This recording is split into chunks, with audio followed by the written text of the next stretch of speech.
पोरगी जर पाहिजे असेल तर पोरगीसाठी तो पोरगा नोकरीवाला पाहिजे। पोरगी जर चांगली स्मार्ट पाहिली असेल, एक नंबर देखणी असेल तर ते तुमच्या माझ्यासारख्या पोट्याला भेटत नाही, ते नोकरीवाल्याला भेटते। आणि 2 नंबरची पोरगी कोणाला भेटते? ज्याच्यावर पाणठेला आहे, एखादा धंदा आहे, किराणा दुकान आहे, पाणठेला चालवते, अशा माणसाला 2 नंबरची पोरगी डोंबडी डांबडी भेटते। आणि 3 नंबरचा जो गाय आहे राहिला सोयला हेवळली भाबळली पोरगी शेतकऱ्याच्या पोट्याला भेटते। म्हणजे शेतकऱ्याच्या पोराचं काही खरं राहिलं नाही। म्हणजे येणारं जन्माला येणारं जे लेकरू आहे ते हेंबळ हांबळच निघत राहते। माय इल्लू पिल्लू त्याच्या पोटी बांधणाऱ्याचं पिल्लू, असंच कार्यक्रम आहे आपला सगळा। ती देवेंद्रांनी केलेलं स्टेटमेंट अतिशय चुकीचं आहे।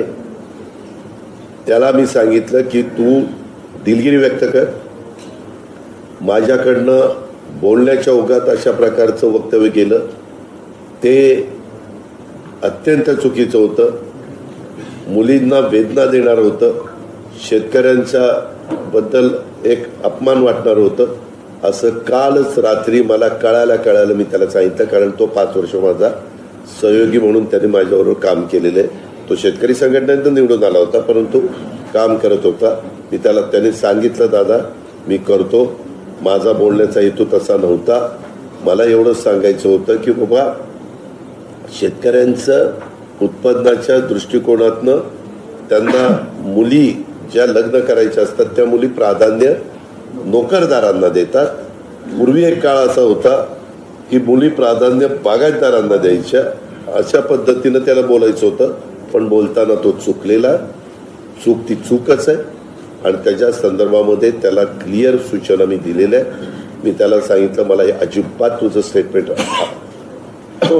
योग्य वाटलेलं नाहीये, हे ताबडतोब मागे घे आणि त्याच्याबद्दल तो दिलगिरी व्यक्त कर, मग असं सांगितलं। मध्य प्रदेशमध्ये 2019 मध्ये शेतकरी मेळा आयोजित करण्यात आला होता। या मेळाव्यामध्ये शेतकऱ्यांची विदारक परिस्थिती, त्यांच्या मुलामुलींची विदारक परिस्थिती हा विषय त्यामध्ये होता। त्या विषयावर भाषण देण्याकरता मला त्यांना बोलावलं आणि मग त्या भाषणामध्ये मी सांगितलं का शेतकऱ्यांच्या मुलाचे लग्न होत नाही, मुलीचे लग्न होत नाही, मुले 35 वर्षाचे झाले, मुली 30 वर्षाच्या व्हायला लागल्या।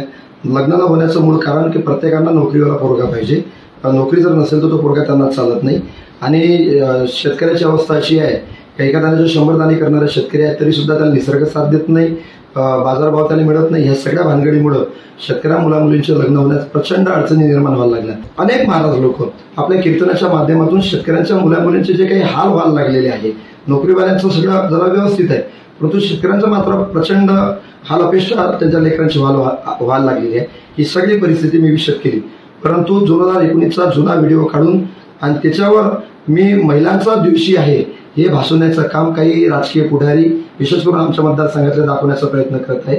परंतु मी कधीही माता भगिनींचा द्वेष केला नाही, मी त्यांना कायम सन्मानपूर्वक असा गेल्या 2019 पासून मी 3 निवडणुका लढलो, कायम त्यांना सन्मानपूर्वक वागवलं आणि मला कळते की त्यांचा आदरभाव आपण कायम ठेवला पाहिजे। आणि त्या माता भगिनी प्रचंड माझ्यावर प्रेम करतात, परंतु जाणीवपूर्वक निवडणुकीच्या तोंडावर माझ्यासारख्या कार्यकर्त्याला बदनाम करण्याचं षडयंत्र काही राजकीय पुढाऱ्यांनी केलेलं आहे। परंतु मी माता भगिनींना विनंती करतो की अनावधानाने एखाद्या वेळेस आपलं मन दुखावले असेल तर त्याची मी दिलगिरी सुद्धा व्यक्त करतो, परंतु माझा भाव हा तुम्हाला दुखवण्याचा नव्हता। खरी शेतकऱ्यांची परिस्थिती, ग्रामीण भागातल्या गावगाड्यातल्या शेतकऱ्यांची मुलामुलींची